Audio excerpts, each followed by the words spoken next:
Hello everyone, today I want to show you guys this Belkin auto tracking stand pro. This is a sponsored product. I got it for review. This is really cool unit. So I just wanted to show you guys. Once you open the package, what you get. This is the main unit you get from the box. You have a quick user manual and you have a long charging cable and charging head. So the way this works, once you take out from the package, you will see this how it tells you what to do. So very easy to use. So once you press the button here, so once you press the button initially here, you will see that this light will turn on. Once it's turned on, you would put your phone next to it and it will connect.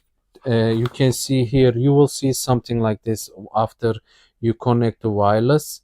You will see something like this Belkin stand pro, and it will ask you to connect. You will press the connect button and it will take for a while, about a minute or so.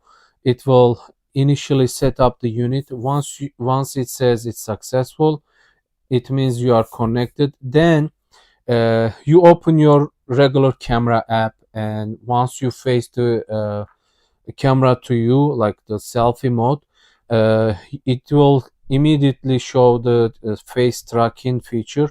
So even if you are on the photo or on a video, this will immediately start working once the phone is on its place here. So when you move around, it will just turn 360 and the head will tilt up and down. So that works really cool. I'm going to have a demonstration video, but I just wanted to tell you guys how you connect your phone. So this is how you do it. Thank you for watching.